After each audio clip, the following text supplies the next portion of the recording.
और प्रमाद की घनी छाया होती है और परिश्रम की धूप उन्हें पसंद नहीं होती। यही वे लोग हैं जो हार और असफलता के भय से कोई भी काम नहीं करना चाहते। मैं ये बात दावे के साथ कह सकता हूं कि ऐसे लोगों के जीवन में दुखद तो आएंगे पर सुखद परिवर्तन कभी भी नहीं हो सकता। मानव के जीवन में सकारात्मक सोच की भूमिका वही होती है जो जब वट वृक्ष बनाया जाता है, उगाया जाता है, उसको सींचा जाता है, तब जिस समय बीज की होती है। बीज नहीं होता, वट वृक्ष कहां से आता। एक छोटे से बीज में भविष्य का वट वृक्ष बंद रहता है, लेकिन उस बीज को यदि बोया ही नहीं जाए तो क्या होगा? क्या वट वृक्ष बन पाएगा? वह बीज व्यर्थ हो जाता है। इसी प्रकार प्रत्येक मानव के पास ईश्वर प्रदत्त प्रतिभा और योग्यता होती हैं, लेकिन उसका उपयोग न किया जाए तो व्यर्थता को प्राप्त हो जाती है।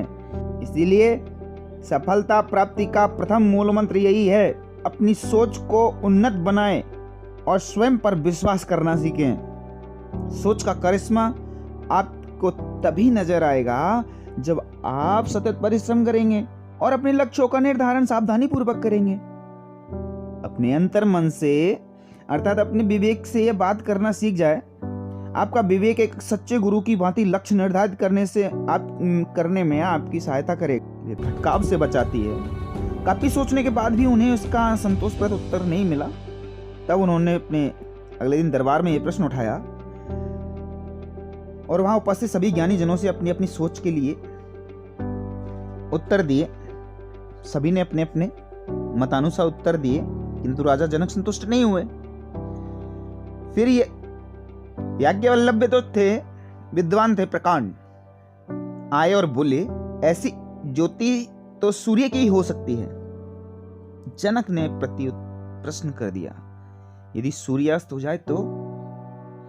याज्ञवल्लभ फिर बोले, चंद्रमा की ज्योति। जनक ने फिर सवाल उठाया, यदि ये दोनों ही अस्त हो जाए तो? याज्ञवल्लभ चुप नहीं बैठे। उन्होंने फिर उत्तर दिया और कहा, अग्नि से आश्रय ले सकता है।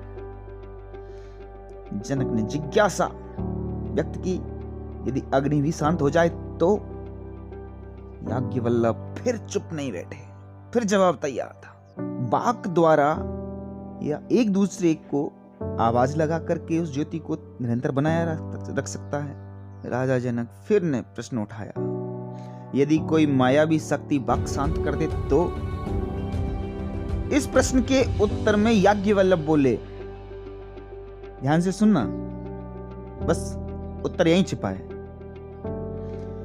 याज्ञवल्लभ बोले, तो फिर मनुष्य अपने अंतःकरण की ज्योति द्वारा ही मार्गदर्शन प्राप्त कर सकता है।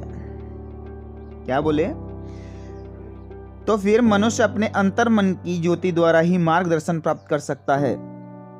आत्म ज्योति का आश्रय किसी भी व्यक्ति के जीवन में नया आयाम जोड़ देता है।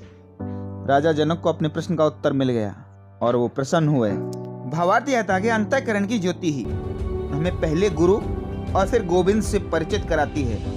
गुरु अर्थात साधन और गोविंद अर्थात साध्य यानी कि लक्ष्य की सहज उपलब्धि अंतःकरण के मार्गदर्शन से होती है। अतः सदैव आत्मा की आवाज सुननी चाहिए। आत्मा की आवाज सुनने वाले व्यक्ति कभी भी पीछे नहीं रह सकते और उनके मन में हमेशा एक सकारात्मक भाव बना रहता है और यही सोच आदमी को महान बनाती है।